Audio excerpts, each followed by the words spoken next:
আপনারা দেখছেন রিপাবলিক বাংলা উচ্চকারী। আমি সন্তু রয়েছে আপনাদের সাথে মুখ দিয়ে চোখে চোখে রেখে আমি সন্তু আমি প্রশ্ন করবো এবং লাই হচ্ছেটা কি? আজ নবান্নের দুয়ারে দাঁড়িয়ে রয়েছেন রাজ্য সরকারি কর্মীরা, তাদের বলছেন তাদের দিয়ে চুরি গিয়েছে। দাঁড়িয়ে রয়েছেন চাকরি প্রার্থীরা, তারা বলছেন তাদের চাকরি চুরি গিয়েছে।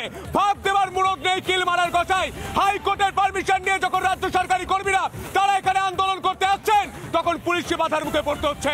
রাজ্য সরকার ছুটে যাচ্ছে ডিভিশন বেঞ্চে, সেখানে থাপ্পড়কে আবারও পারমিশন, আবারও অনুমতি। তারা বলছেন আন্দোলনে চাকরি প্রার্থীরা রাস্তায় নামছে চাকরির জন্য, তাদেরকেও পুলিশি হ্যারাসমেন্টের মধ্যে পড়তে হচ্ছে। টানতে টানতে প্রিজন ভ্যানে তুলছে পুলিশ, যাদেরকে গোটা বাংলার মানুষ কষ্ট করছেন। এবং রাজ্য সরকারি কর্মীদের নিয়ে চাকরি প্রার্থীদের নিয়ে হচ্ছেটা কি? আসবো আলোচনায়। প্রথমে দেখব বিশেষ রিপোর্ট।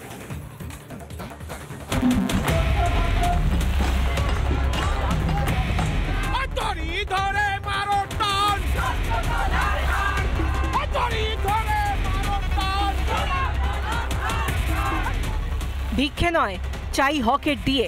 19শে জানুয়ারি মহামিছিলের ডাক সংগ্রামী যৌথ মঞ্চের। প্রয়োজনে হবে অনশন, ধর্মঘট। নবান্নের সামনে ধর্ণা মঞ্চ থেকে হুঙ্কার সংগ্রামী যৌথ মঞ্চের। যদি প্রয়োজন পড়ে আবার আমরণ অনশনের দিকে আমরা যাব এবং জানুয়ারির শেষ সপ্তাহে আপাতত 3 দিনে যদি প্রয়োজন পড়ে লাগাতার ধর্মঘটের দিকে যাওয়া হবে। ডিএ চাইলে ডিএ না দিয়ে আন্দোলন ভেস্তে দিতে মরিয়া পুলিশ। এমনকি বন্ধ শৌচালয় খোলাতেও ডিএ আন্দোলনকারীদের ভরসা সেই আদালতে। কিন্তু কিছুই যেন দেখতে পায় না রাজ্য প্রশাসন।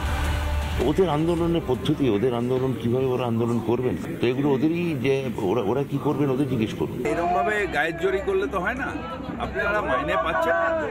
মমতা বন্দ্যোপাধ্যায় একেবারে প্রাণ থেকে চান যে আপনাদের পাশে দাঁড়াতে, যতটা সম্ভব সাহায্য করতে।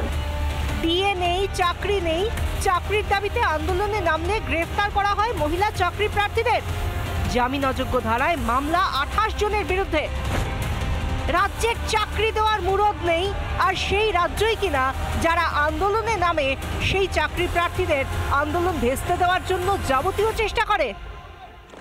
আন্দোলন করলেই রাজ্য কিল মারার গোসাই। রিপাবলিক বাংলা।